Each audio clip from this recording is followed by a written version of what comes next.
Lies. It says we're live. 10-second delay. So. And apparently we have a 10-second delay.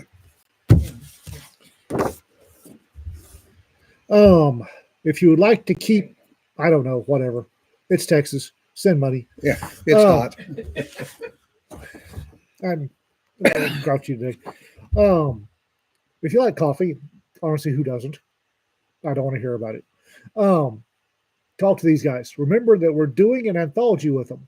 So pop over to their website, take a look at their various coffees, and see if one of their blends strikes a chord, and you write a story about it.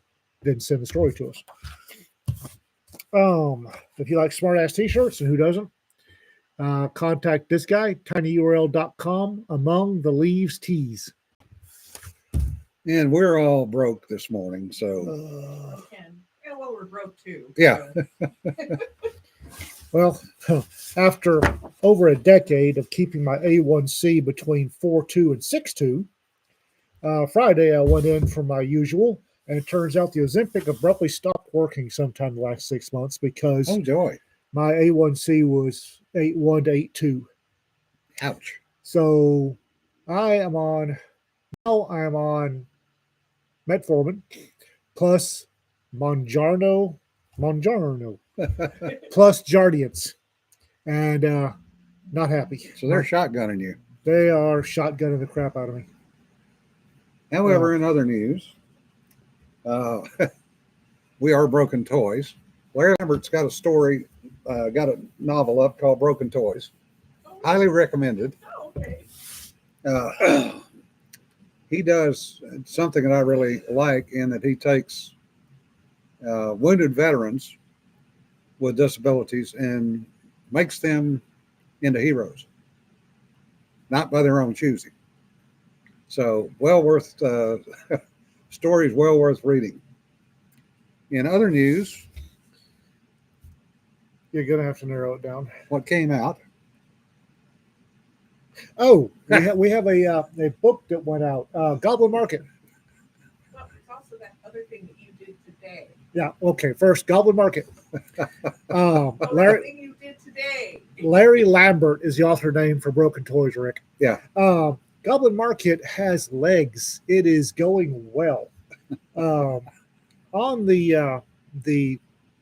hem of the cloak of that, I went ahead and wrote down one of the drabbles that bubbles up through my brain cells in the shower, pre-caffeine every morning, and the minions took it, edited it a lot, and it's up on Substack. It's called Beyond the Jungles of Yerd. If you want to see what my brain is like pre-caffeine in the morning in the shower, go over to Substack and read Beyond the Jungles of Yerd. I ain't right. Understand I ain't right.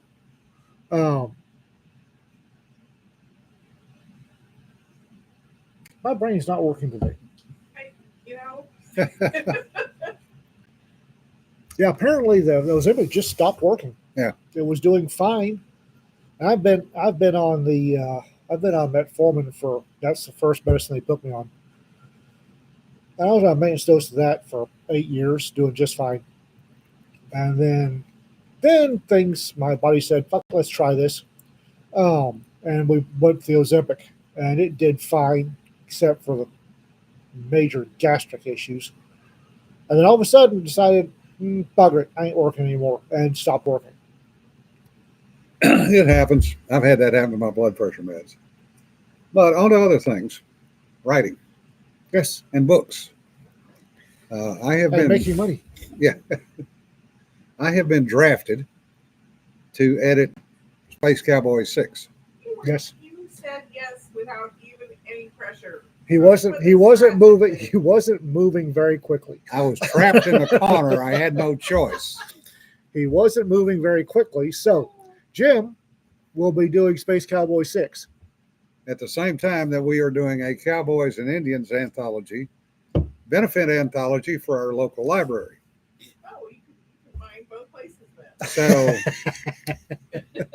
it is a benefit anthology for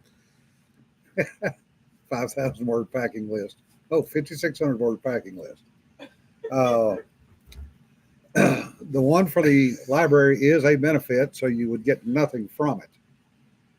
But if you would like to submit a story, Sarah Medlock has volunteered to edit that one. Sandra Medlock has volunteered to edit that one for me. Thank you, Sandra.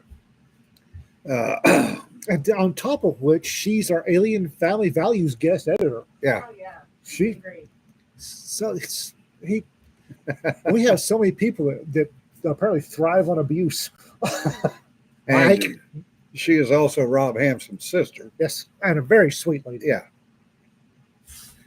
But she's got a stainless steel spine, trust me. She's pretty rigid about Yeah. quality, but she's a great developmental editor. We really like her. So. Yeah.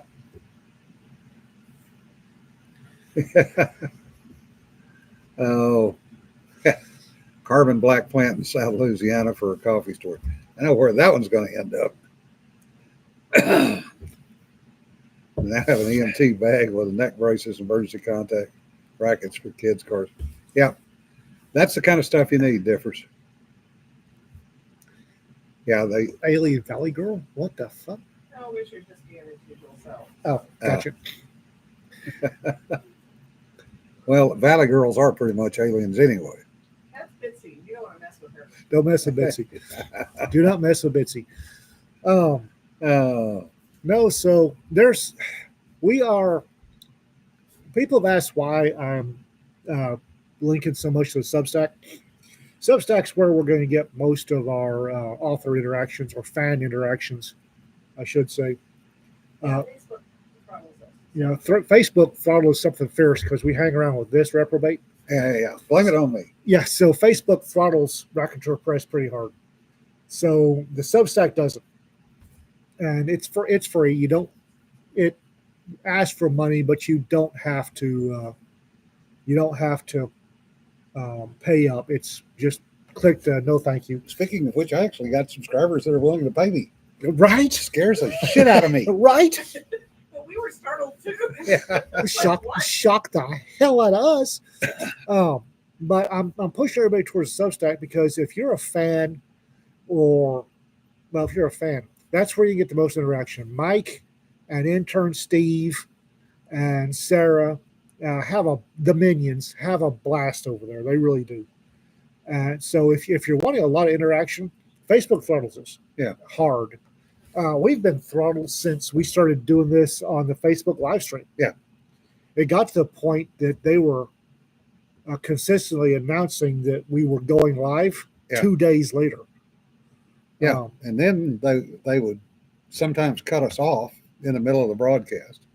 That's why we moved over to YouTube, because Facebook, the bastards, throttled us hard. Then there was that one day that it just wouldn't work. Yeah, we couldn't get it. We couldn't get it turned on. So with the Substack, we are going. There's a lot going on there. There is a lot going on there. We're going to keep developing it.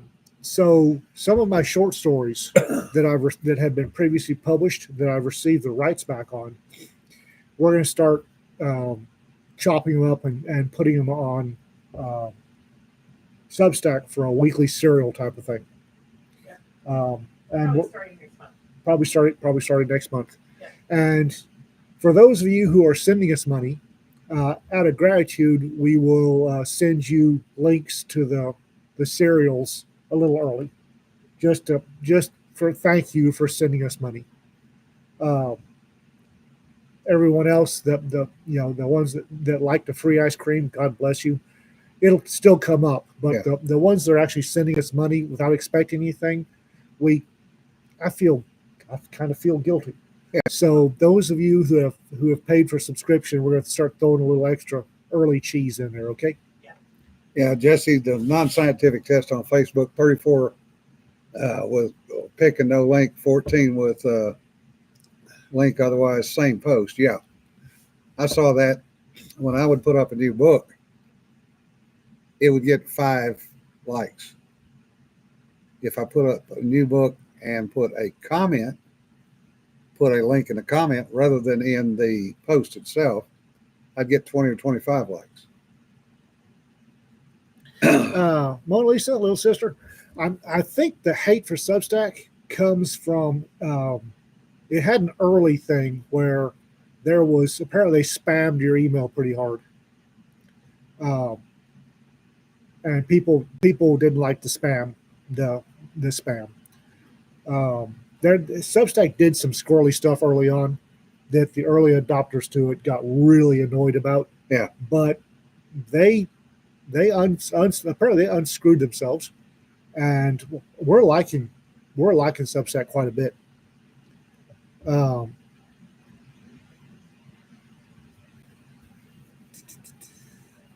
yeah. Facebook. We're quite honestly, Jim and I have both talked about our respective stuff moving away from Facebook. The bullshit there. They are the 800-pound gorilla, and if you keep letting it be the 800-pound gorilla, it will never change. So you may have noticed that I'm posting more on my blog. Yeah. Finally. Yeah. About damn time. Gosh. I'm getting away from Facebook, and I really want to move the company away from Facebook because it's just not. They're mining us for content. Yeah. Their community guidelines are arbitrary at best, and near as I can tell, are enforced by 3 ancient wallabies with a thesaurus and a dictionary. I still think it's an early version of an AI that's limping along on on the last two cells.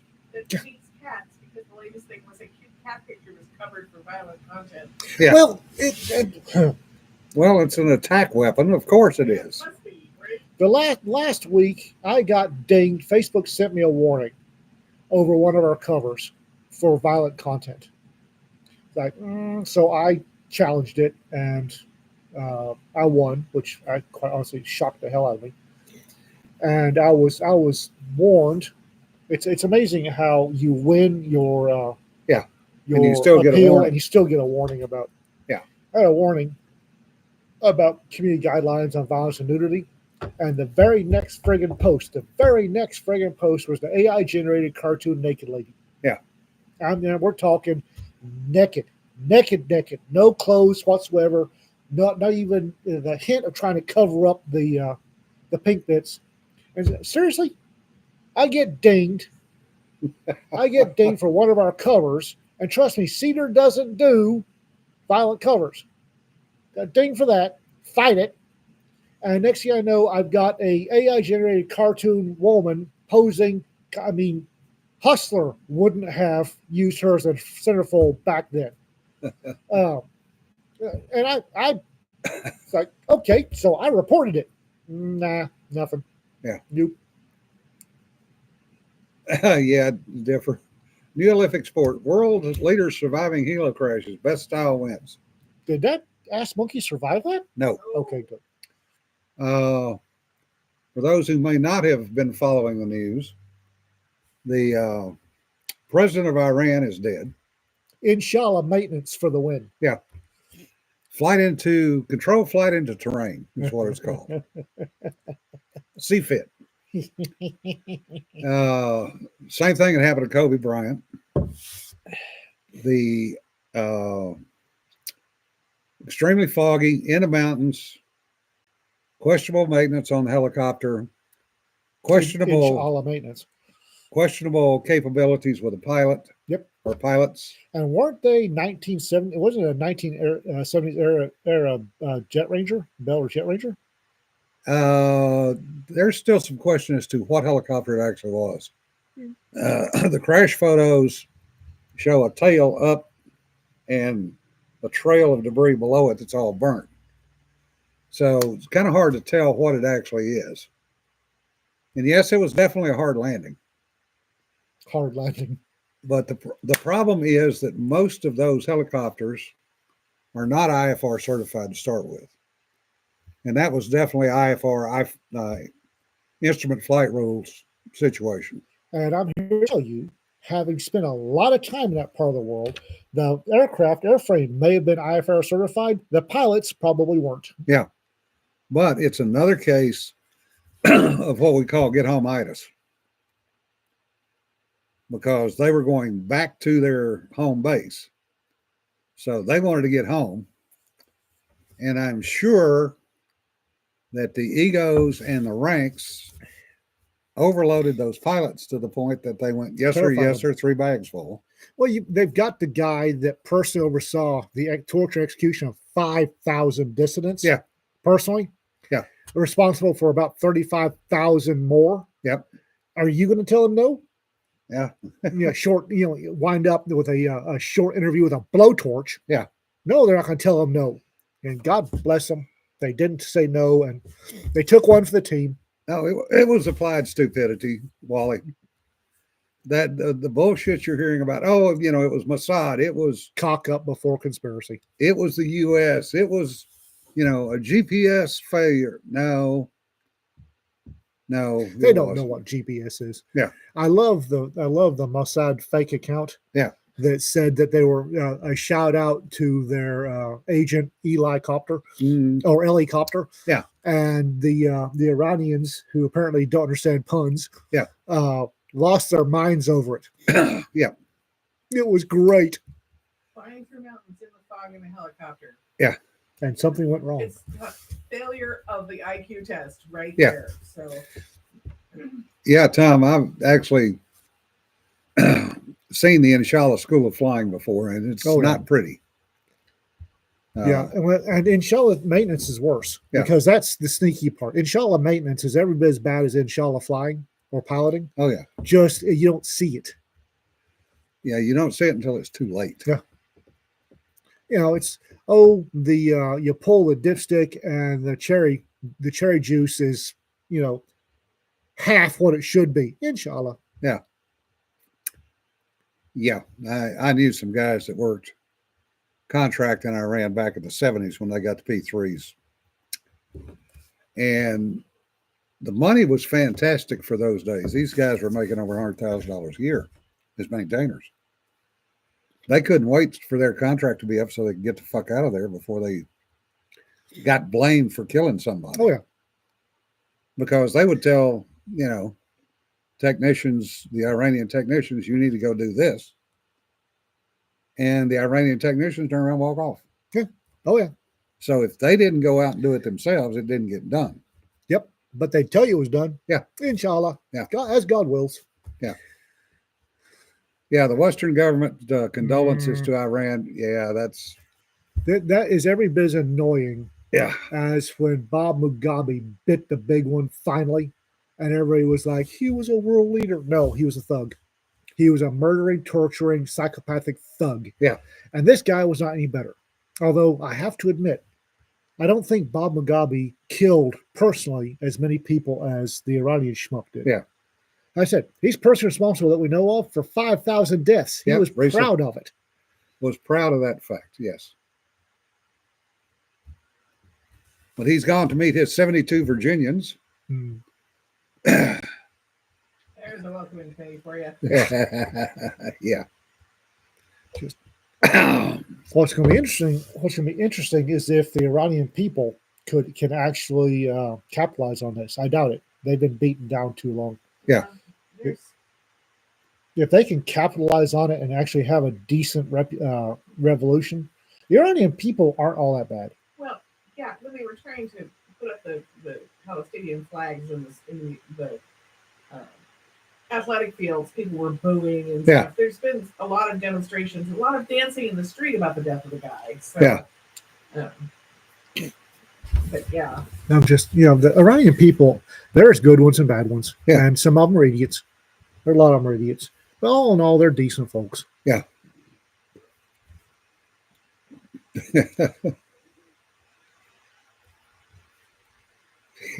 Yeah, Raptor. Yeah, that joke's been around a while.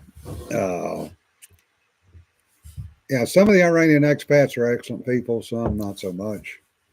I have Facebook rant. I've known one and sadly passed away last year who got out in the 70s when the Shah fell. He was at the time he was a second lieutenant in the Iranian Air Force, and he was glad to get out because he was afraid he was going to die because of the maintenance. So he came to the U.S., got his helicopter rating again, and he flew helicopters professionally for over 20 years. Good guy. There was a guy that was a friend of my father's, Iranian, a captain or major in the Air Force. Yeah. F-14 job. Was outside the country when it went pause up. Yeah. Had his eldest daughter was the first girl I ever kissed. Beautiful girl. Sweet, beautiful girl. Had 2 daughters. Pretty wife. Nice lady. After the body stopped bouncing, the Iranian government sent him a "you will return home" order, and he went, "I can't do anything else," and went home. Never heard from him again. She promised to write. She never did. I never got any letters. Yeah, Raptor. They had a few people that were pretty good on the maintenance side. But in other news, one of the things I wanted to talk about, I kind of went on a rant last night, both on my blog and Substack, about research. Yeah, Rick, she is part Persian. Yes. Research, regardless of what genre you're writing in, regardless of what genre, is important. You don't want to embarrass yourself or get your book or your short story walled because you make obvious errors. It's. I don't read anything about historical clothing. I used you as an example, Jonna. Oh my God! Right? Yeah. This came from a writers group that I'm semi-associated with, where one of the people said, "Well, you don't need to do any research. You can just write whatever you want." It was like, why? What? How could you say that?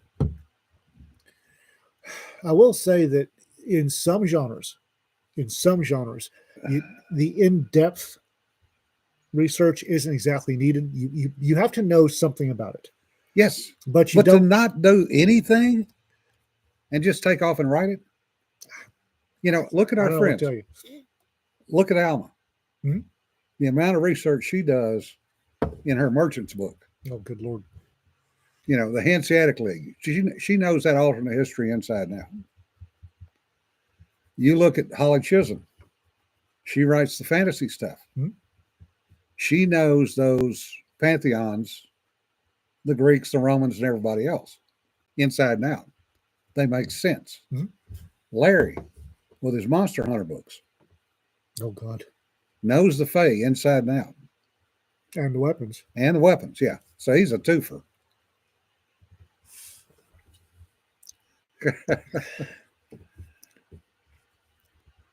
Tiffany, that's the point. It doesn't have to be an info dump. I did 6 hours of research on a gun that ended up being basically 2 sentences in the novel. Oh yeah, I have literally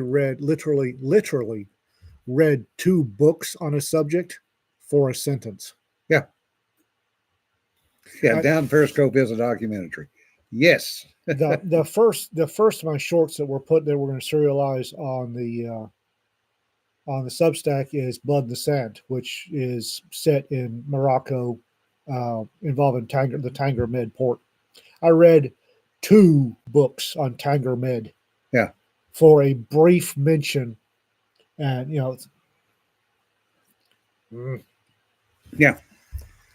Oh, Louisiana folk tales. Oh man, Winkle Red, you go down so many rabbit holes with that one.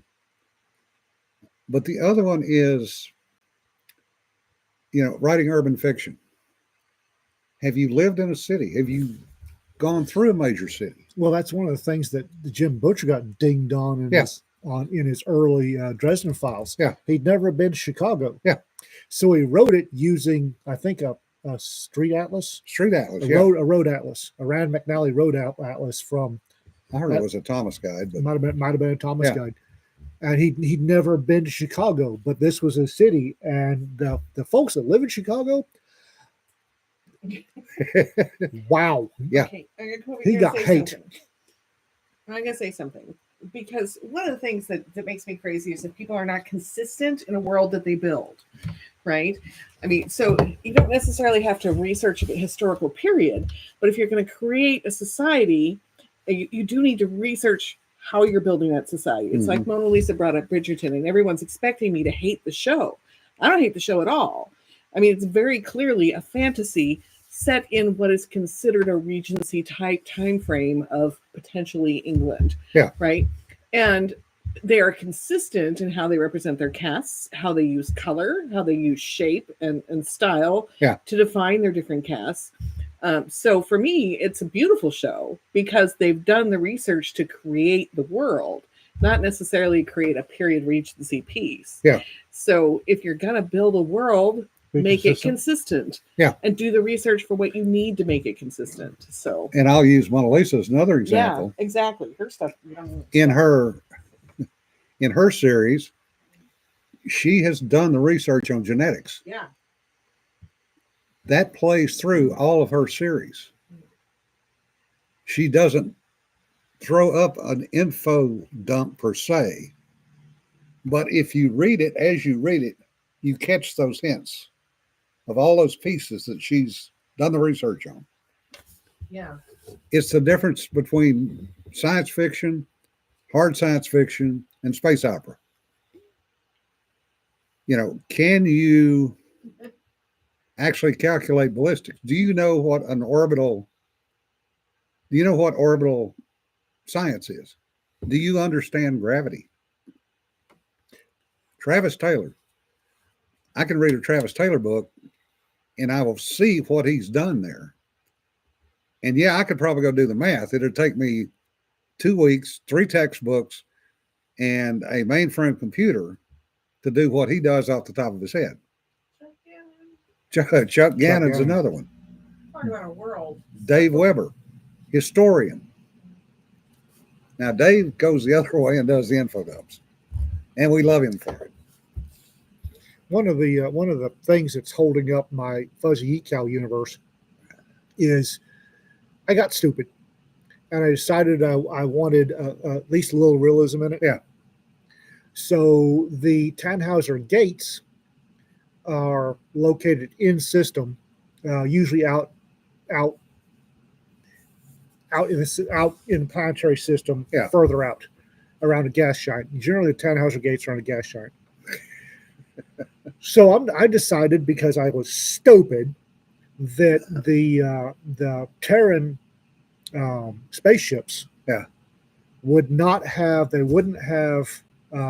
antimatter engines. They would not have artificial gravity. So the Terran folks are using a 1G burn from from whatever planet that's habitable in that system. They're using a 1G burn, getting a halfway point, flipping it, 1G deceleration to get to the Tannhauser gate. Yeah. I thought that was easy. Fooled you, didn't it? Orbital mechanics, they are a thing. Oh God, I had scrapped 3 pages of a story because I realized that where the planet was, Yeah. in relation to the gas giant where the gate was, Yeah. was not correct. No. And the time frame wasn't right. Plus, you got to figure out the orbital mechanics Bingo. to aim at where the planet's going to be, not where it is. Yeah, Rick. The other thing is to run it by somebody that knows what they're talking about, even after you write it. And I will use myself as a good bad example. That kind of makes sense. In one of my stories in Gray Man, I had Jesse get shot. So I create this scene, and it's really a very short scene, where she takes a round to the head. And I diagrammed it out, and I'd done my medical research, based on my EMT past years and years and years ago. And I'm very proud of it. And I sent it off to a friend of mine who's a doctor. She's an ER doc. And I get this email back. She's dead, Jim. Shit. Okay, how do I fix this? So we talked on the phone for probably an hour or two, figured out a way to fix it, get it fixed. That was 10 years ago. She still smiles and laughs when she sees me and goes, she's dead, Jim. But that's where alpha and beta readers or experts will be more than happy, by and large, to help you. I've asked questions of Les Johnson, Dr. Les Johnson, and he sat down with me for an hour and helped me figure out what I was doing in one of my male science fiction. Same thing with Ken Roy. Same thing with some other folks. Those experts will be more than happy to take a look at something for you because they want you to get it right too. Yeah, David. Heinlein worked out the orbital math for one short scene in the Rolling Stones. And it probably took him a couple of days to do it. Yeah, Kelly Grayson. Kelly's another one. Long-term paramedic, EMT. Yeah, physical damage. Things that are going to happen. Yeah. The one of the startling things coming to our little corner of the literary stuff from the gun world is gun world people tend to tear each other down pretty hard. Yeah, they really do. Unless you get into a small group, you post your times. Yeah, ask Larry. Yeah. You post your time on a shooting qualification, and the folks showing up to tell you did it wrong, and you suck, are just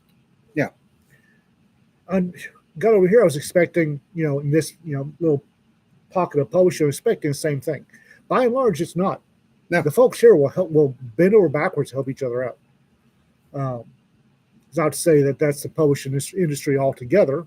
There is a crab bucket syndrome. Yeah. But as far as the individual authors in our they will bend over backwards to help each other out. And we've got friends that we have made either online or real world that we can reach out to. I've told people for years. Took me a while, but I've got basically 20 alpha and beta readers, 10 of each, that I can send stuff to, and they will all find things that I did wrong in the story.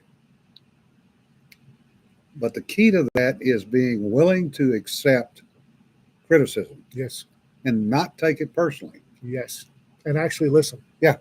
There are too many people I know of that say they accept criticism, they just ignore it. You tell them what's wrong with their story, they ignore you. Yeah. Stephen King? Yeah. Yeah, I've been shooting for over 60 years, so I've been an instructor for probably around 20. So I know a lot about guns, which basically points out to me that I know enough about guns to know that I don't know everything there is to know about guns. That new Colt Viper looks rude. The 3-inch Colt Yeah, Viper I looks know. really Stop good. it. Good beta readers are worth their weight in scotch. No Yes. kidding. Or meals, whichever. Lee Childs. Don't get me started. Don't He's get a me started. Friggin' Brit. Yeah, whatever his whoever he uses a firearms subject matter expert needs to be taken out and shot. Yeah. Shooting Rachel with a 38 in the chest, and the bullet doesn't even penetrate. Well, the whole thing about the difference between a Glock 17 and a Beretta was just stupid. I walled that book. I haven't read one since. No, I haven't either. Yes, Tom.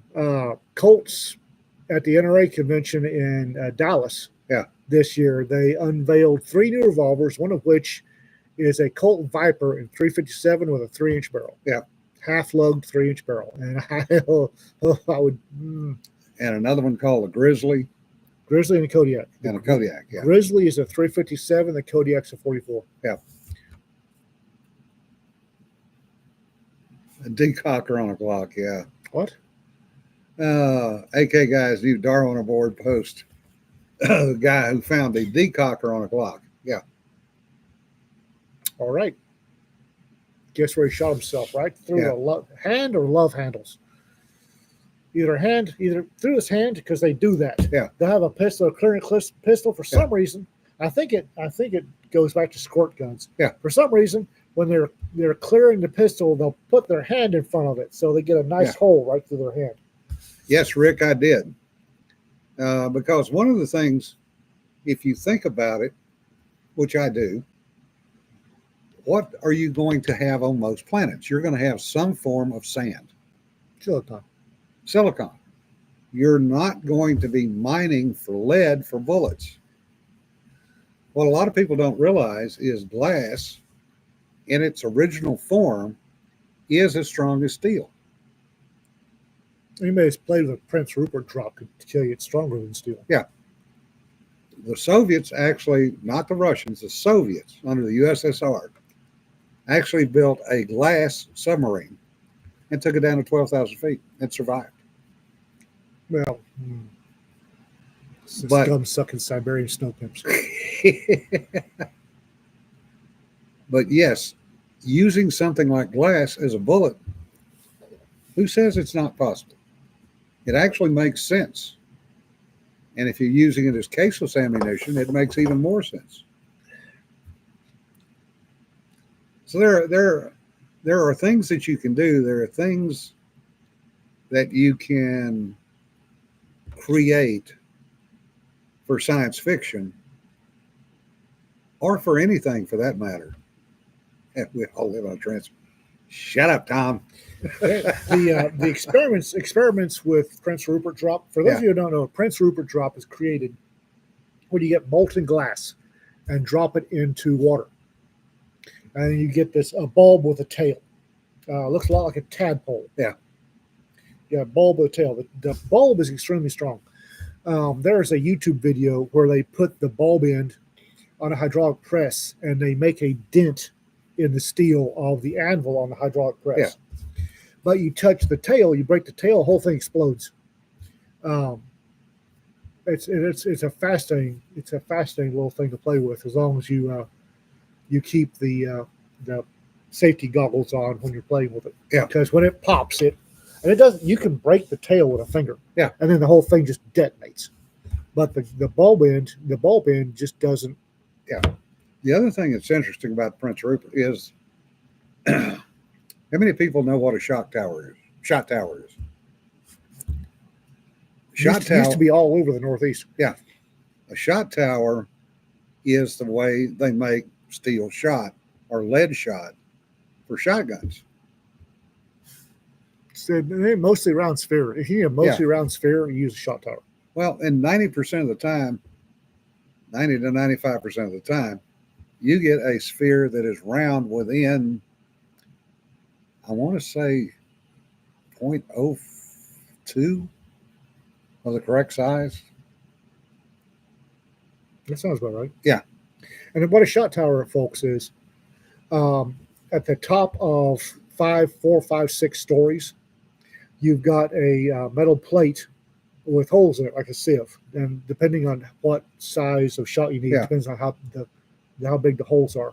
Then you pour molten lead or steel on there, and as it drips through the holes, it falls 4, 5, or 6 stories into water. Yeah. And the tumbling action as it falls, you get fairly round. Yeah. Which is odd when you consider the fact that when you do the same thing with glass, it still has a tail. You never get rid of the tail. Because Prince Rupert's the same thing. Yeah. Oh, yeah. Like I said, Prince Rupert's are just. Lead Spatzel. Yeah. Wonder where you can make a tailless Prince Rupert drop in 0G. That's a good question. Yeah. That would be a really good question. In order for a Prince Rupert drop to be a Prince Rupert drop, it has to cool instantaneously. Yeah. From molten to solid. That's the tension caused. Yeah. With the what's on the outside, what's on the inside, there's a certain tension which Yeah. leads to how exactly strong it is. Jesse, really? We algae pie or vacuum is high. What the fuck? Oh, he's punning again. Yeah. Yes. We'll forgive him. Hey, Ben.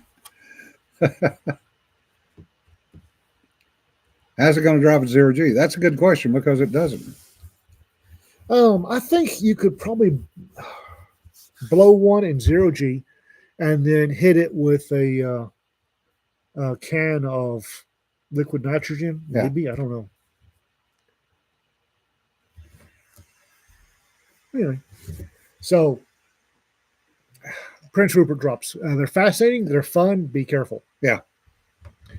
I said there's that one video. They took a hydraulic press, and the anvil, the non-moving part, actually dented. Yeah. In the shed, and the Prince Rupert didn't break. It.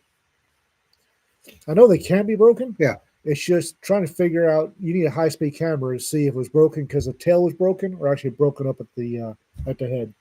Rick, you can make your weapon out of anything. Let your imagination run wild. It could be a Captain Kirk did it with some bamboo. it could be a railgun type assembly. Firing a glass projectile with caseless powder, or it could be electronically done like a railgun. You can do anything you want to. That's up to you. Yeah. Julie, the attack potato, and I have come to a detente. Last night, the attack potato actually walked out with me out back, but it growled at me the entire time. And I'm annoyed that Rita can pick it up and it coos at Rita. Yeah. That's just not right. Yeah, Tom, the old school way: bird poop, charcoal, and yellow rock, and that guy's leg. Yep. And it worked. It's worked for hundreds of years and still works today. Charcoal, sulfur, and saltpeter. Yep. Nitrous and cessation. Contrary to popular opinion, the Navy did not serve saltpeter on ships. Nobody ever has. Yeah. Yeah, for those of you who don't know, Julie's got this attack potato. It's Yeah. It looks a lot like a chihuahua, but it's potato shaped with wee legs. And a the, bad attitude. And the attack potato doesn't like me. Does not like me either. Hates me. So I've been going over there by myself, and I'd wind up chasing it. I swear to God, I thought I was going to give that thing a heart attack. Wind up chasing attack potato around the house before I could get to go out. And then so finally Rita said, I want to go out. So get out there, and the attack potato's like, fuck you, and takes off. And barking and growling, and I'm trying to grab the attack potato, and it runs past Rita, and she grabs it. And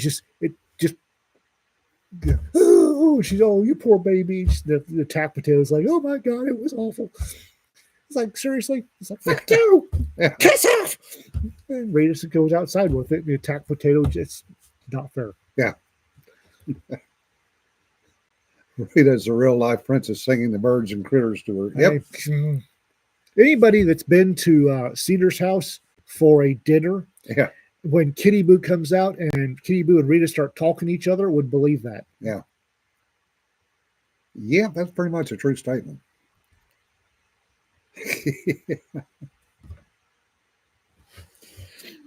And then Tia, the corgi, last night I sat down she got a back pad. I sat down because I was lightheaded because of the new meds. And Tia comes in an attack profile and bounces off my chest as fast as that dumpy little corgi can run. Wham! It's like, okay, hello, Tia. Flops over her back. Scrub my tummy. Yeah. Pat her tummy. Tia takes off, does a lap around the yard, comes in, low profile, all four legs off the ground, and hits me dead center chest again.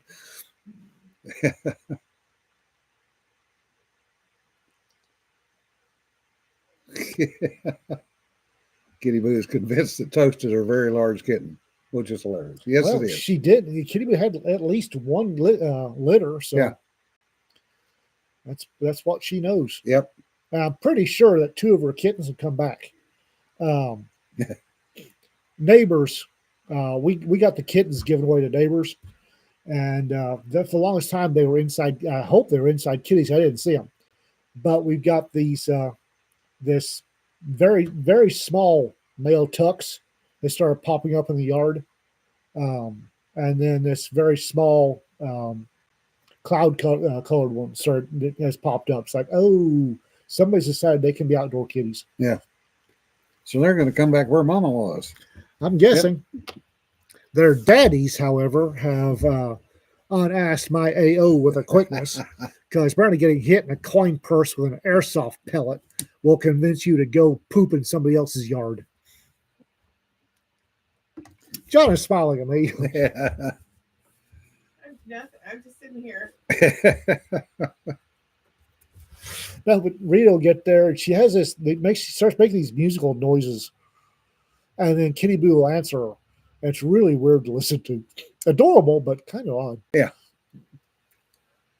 Yeah, some dogs will literally flop over and then sit there and growl at you until you scritch them in the belly. Tia doesn't. She just scratch my tummy, and then you scratch, and she takes off on this circle of the yard, and she is black and white, and it was like 10:30 at night, so I couldn't see the little dancer until she came about 3 feet off the ground, and wham! Go my tummy. And the nice thing about dogs versus cats is dogs, if they want their belly scratched, they're not going to bite you.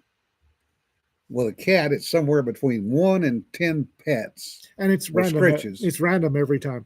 until they attack your hand. Yep. Yeah. 1, 2, fuck you. Yeah. Yeah, precordial thump works a treat. Yeah. Yeah, definitely that 5 joules of energy was good. Yeah. And then the dust mop she's barking to hear her brains rattle. Yeah. Sweet thing. Tia is sweet. The dust mop's sweet. The attack potato, if Rita's there, is sweet. Yeah. She's Rita's got her, and she's like, oh, it was terrible. He eats chihuahuas. He Yeah. had a chainsaw. I saw the fangs. Yeah. It's like I'm looking like seriously, and then you starts at me. It's like, all right. Rita's like, okay. I would take Tia and the dust mop out. The attack potato would hide under the table and bark. While I had the other 2 out, the attack potato would come over and take a dump and a piss in the middle of the floor. So I'd have to come back in and clean its mess up. I am a little more spry. I got the attack potato every time. Yeah. I said it's I got to the point where I could hurt her. I'd leave the door open and I'd go around and and she'd run out to get away from me. Kermit, maybe for you, but for me, it's any cat. You get between 1 and 10 scritches before you get attacked. Yeah. And they roll a dice you never see. Yeah. And it's like there's this number, and then I savage your hand. It's all about micro expressions. You guys just miss them. We're guys. We Yeah. miss a lot of micro Yeah. things. It's a thing. Micro things are not our. We see 3 colors. I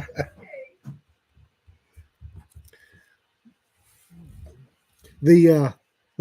By the way, Julie, your goslings are suicidal. RK wants to know how Henry's doing, Jonna. He's got old kitty thyroid issues. Old kitty thyroid issues. Uh, I mean, he is 19. Yeah. And when I took him into the vet, they were like, it was like, his fur is so wonderful. I said, actually, his fur's kind of nappy and not so great. They're like, seriously? How old is he? 19. Are you kidding me? He's pretty healthy. He's just old. So he's also still mad at me. So for as tiny a pea brain as he has, he's still pissed off, which is kind of funny.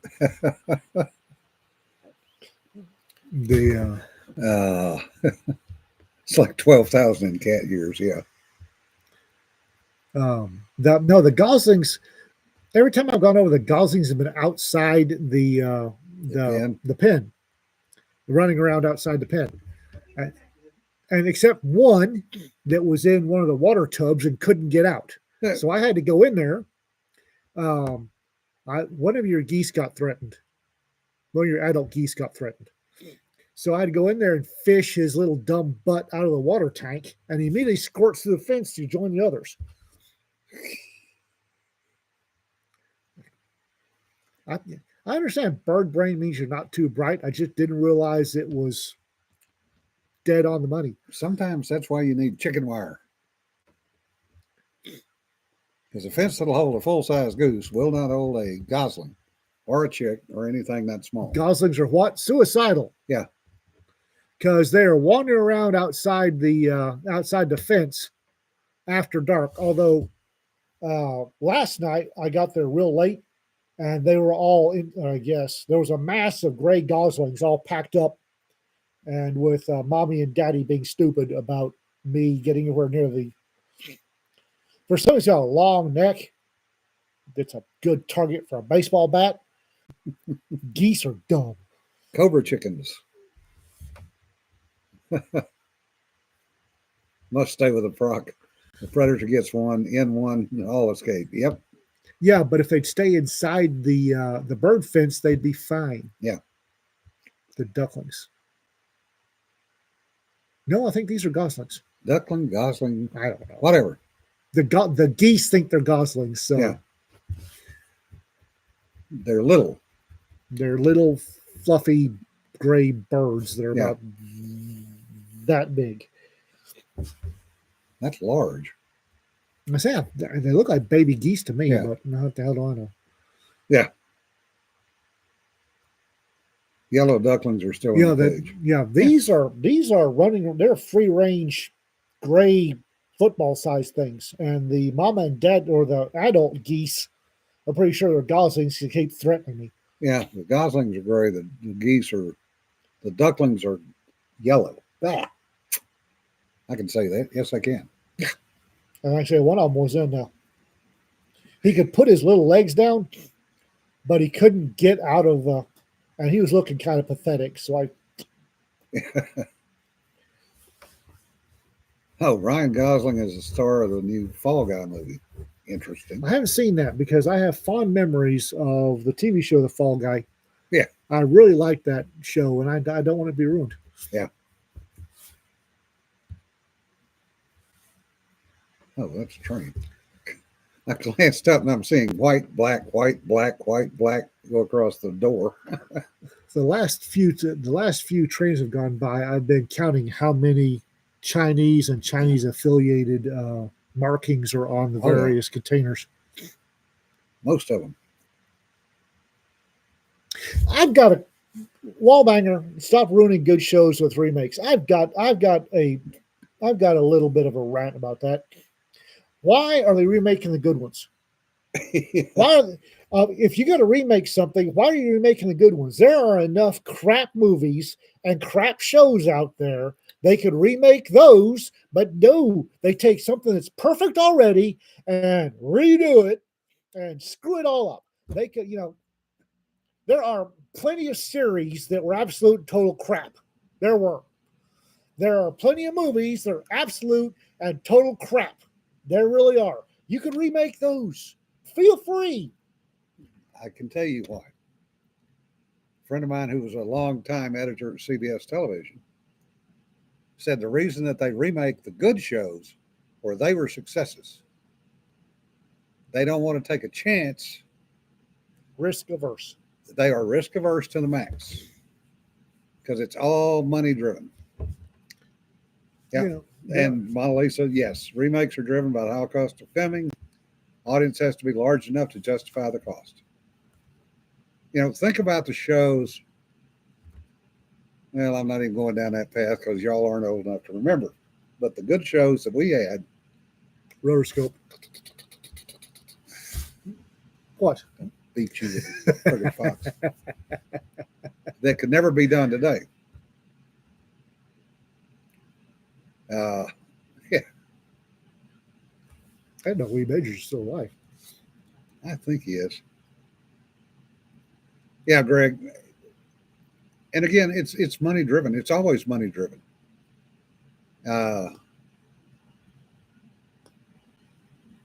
Yeah, the MacGyver. You know, that's another show. Was it perfect? No, but it was pretty damn good. You know, now you can't. Yeah, as Rick says, now you can't do a western. There's been one western that I can think of in the past probably 6 or 7 years that was successful, and that was one called Purgatory. Yeah, you can say Yellowstone's a western. It is in a way.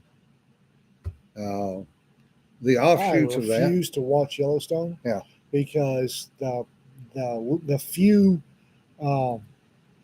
shorts I've seen just really piss me off. Yeah.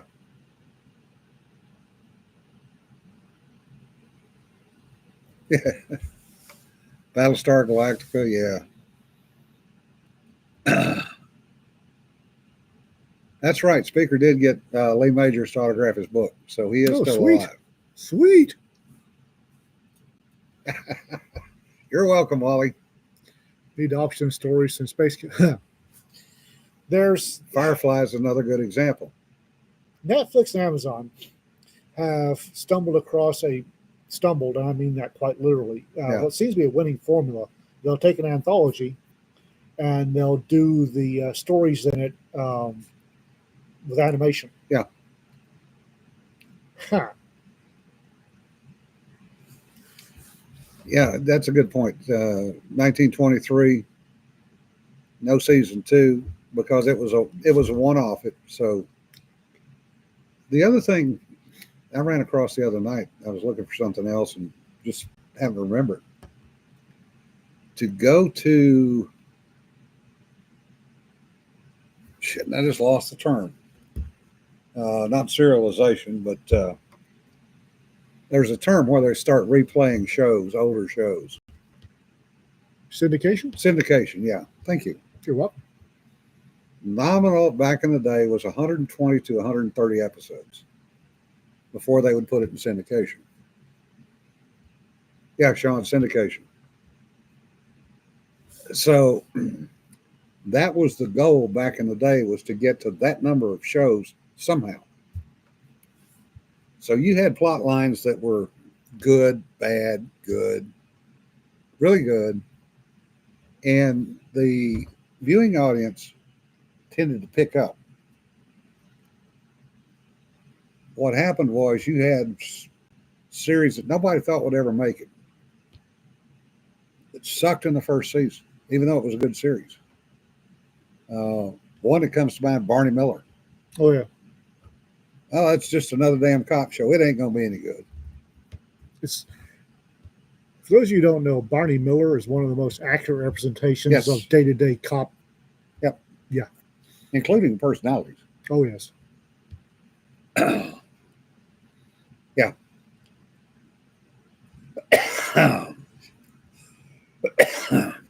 Another one was Hill Street Blues. You know, and you get people actors that will leave a show because they don't think it's going to be a success. And it's a success, and years later they're going, oh my God, why did I do that? Because actors have egos. And successful series, a lot of times the actor thinks it's them that makes it successful, Well, they just get bored. when in fact it's the ensemble cast. Yep. You know, the actor that played Sipowicz Okay. was actually a New York cop. And he went on to play MST3K. That's not a series. That's, Mystery Science Theater 3000. Great show, but yeah, it was B movies all the way, B, C, and D movies. All of that started because of Cal Worthington and his dog Spot. That was the only thing on in the middle of the friggin' night on the West Coast. Was Cal Worthington and his dog Spot. And he was a car dealer in LA and later multiple dealerships from San Diego to San Francisco. And every hangar had a TV antenna on it because you had to do something to stay awake in the duty office in the middle of the night. Right. So everybody had one or two black and white TVs, little portable TVs. And everybody had this cord dangling down in the duty office that was going to the antenna. So when the duty officer went to bed, you go over and get the TV out of where it was, plug it in, turn it on, search through channels, and there was Cal Worthington. The only friggin' thing on. So you would sit there and watch the worst movies ever, punctuated routinely with Cal Worthington and his dog Spot. And the special of the week is... And MST3K is an offshoot of that.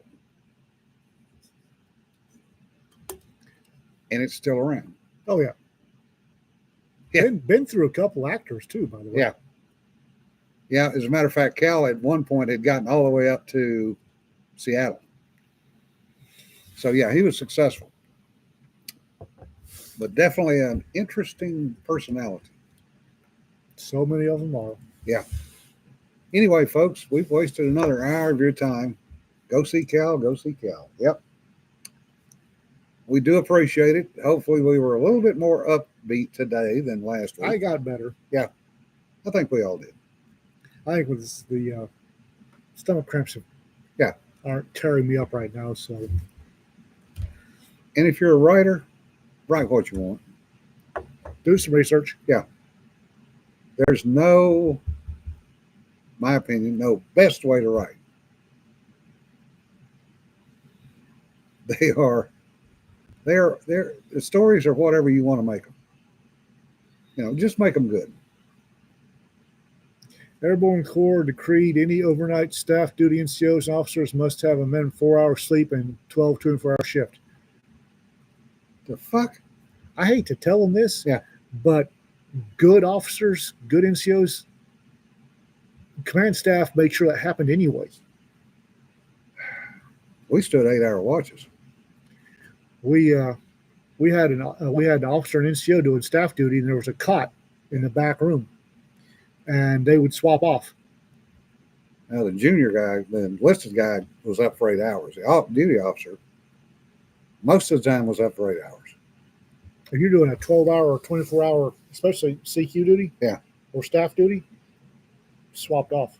But nobody that I know of, when I was in, nobody that I know of, actually stayed awake the full 12 hours unless there was an ongoing, complete, total fuck up. No, we always did because that was, I'm taking it back. Duty officer was 24 hours. So yes, he could go, if nothing was going on, he could go sleep. Mm-hmm. Enlisted were on an 8-hour shift. So you were expected to be awake the whole 8 hours. We ran. But we would also do, our duty cycle was crew duty cycle. So we had duty once every 12 weeks for 7 consecutive days. We ran 12-hour staff duty was 12-hour or 24-hour. Yeah. And we ran 6 at night till 6 in the morning. And I don't know any time when I was deployed staff duty as a sergeant when I didn't have the captain or the major or the colonel come in and say, knock out for 4. Yeah. I got it. Go knock out for 4. Yeah. Yeah, Rick, everybody in the Navy had different sets of watches. 4-hour watches in the submarine force with a 2-hour dog watch in the afternoon. Yeah. And I think most of us made money back in the day, Winkle Red. Anyway, remember, don't sweat petty stuff. Don't pet the sweaty stuff. Y'all be safe. We'll let you know on Thursday when our interview on Biz TV is live. And go read Beyond the Jungles of Yerd. Yeah. It's on Substack, Racketeer Press Substack. Have fun, folks. Be safe.